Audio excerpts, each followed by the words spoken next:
আজকে আমি তোমাদের কাছে নিয়ে এসেছি হিঙের কচুরি। হিঙের কচুরি দোকানে তো আমরা অনেকেই খাই, কচুরি খেয়ে আমরা প্রশংসাই করি দোকানের, তাই না?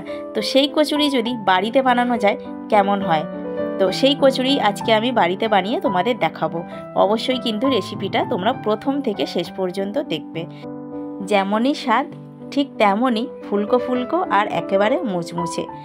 তো বেশি না দেরি করে আজকে রেসিপিটা শুরু করে দিই।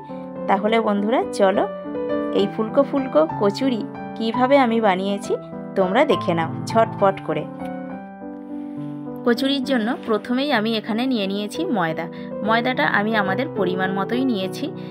এর মধ্যে দিয়েছি 4 টেবিল চামচ সাদা তেল, তোমরা যে কোনো তেল ব্যবহার করতে পারো। আর দিয়েছি স্বাদ মতো নুন আর চিনি। এবারে খুব ভালো করে মেখে নিতে হবে।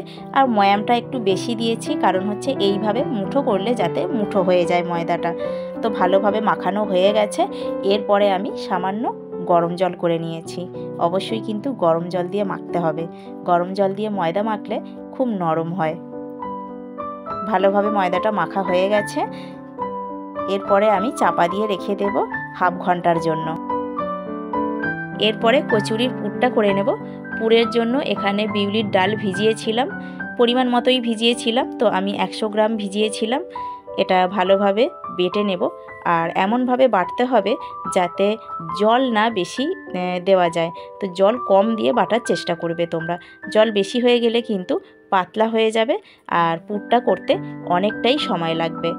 আমি ঠিক এইভাবে বেটেছি, দেখো পাতলাও হয়নি আবার একদম খুব বেশি টাইটও হয়নি, আর মিহি করে বাটা হয়েছে।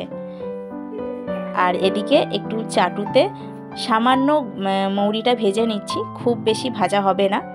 আর গরম গরমেই কিন্তু আমি মৌরিটা শিলে গুঁড়ো করে নিচ্ছি। ঠিক এই রকম গুঁড়োটা হবে, খুব একটা যে একদম মিহি হবে তা নয়, একটুখানি দানা দানা মতো থাকবে। এইরকমভাবেই গুঁড়োটা করলাম। এরপরে ওই মৌরির শিলেতেই আমি 2টো কাঁচা লঙ্কা আর একটু আদা বেটে নিচ্ছি।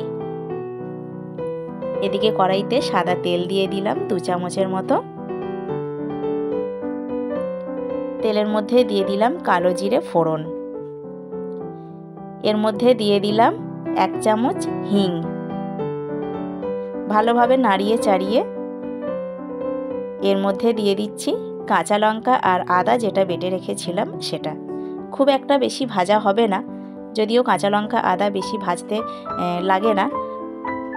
সামান্য একটু নেড়ে চেড়ে ভাজা ভাজা করে নিয়ে দিয়ে দিয়েছিলাম চিনি। চিনিটা একটু সামান্য নাড়িয়ে চাড়িয়ে এরপরে দিয়ে দিচ্ছি ডাল বাটাটা। যেহেতু বিউলির ডাল হরহরে, তাই একটু কড়াইটা ভালোভাবে সাঁড়াশি দিয়ে ধরে নাড়াতে হবে। এর মধ্যে দিয়ে দিচ্ছি নুন, অবশ্যই স্বাদ মতো দিতে হবে। ভালোভাবে নাড়িয়ে নাড়িয়ে পুরটা তৈরি করতে হবে। পুরটা মোটামুটি হয়ে এসেছে, একদম লাস্ট পর্যায়ে এর মধ্যে দিয়ে দিলাম গুঁড়ো করে রাখা মৌরিটা। পুরটা আমার একেবারে রেডি, দেখেছো একদম দলা পেকে পেকে গেছে, মানে পুর রেডি। আরও একটা তোমাদের দেখিয়ে দিচ্ছি, এই যেইভাবে হাতে করে পাকিয়ে দেখলে দেখবে পাকিয়ে যাচ্ছে, তার মানে পুর রেডি। পুরটা একটা থালায় ঢেলে ঠান্ডা করতে দিয়েছি। তারপরে এদিকে ময়দাটা লেচি কেটে নিয়েছি। এই লেচিগুলোর মধ্যে এবারে পুর ভরার পালা।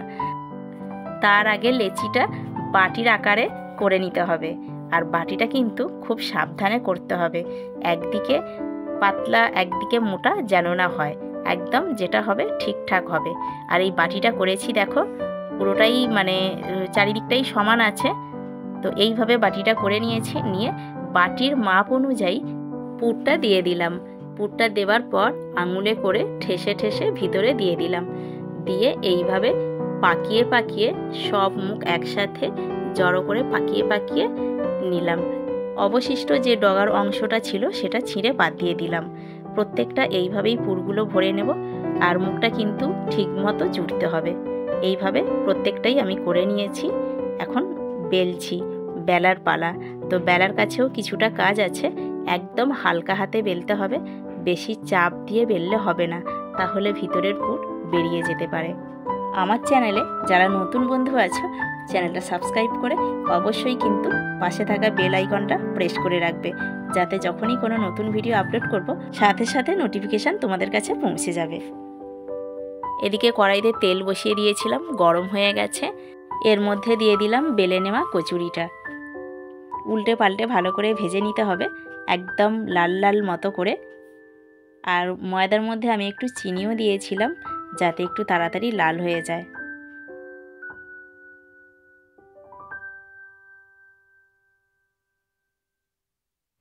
ফুলকো ফুলকো হিঙের কচুরি ভাজা হয়ে গেছে, দেখতেই পাচ্ছ।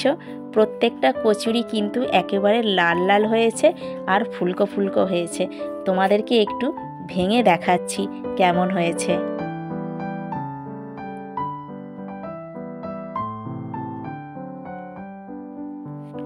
ভিতরটা দেখেই বুঝতে পারছো কেমন দুখল হয়ে ফুলেছে প্রত্যেকটা কচুরি।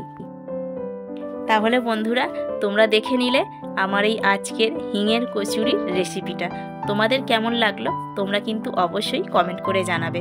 যদি ভালো লেগে থাকে তাহলে একটা লাইক করবে।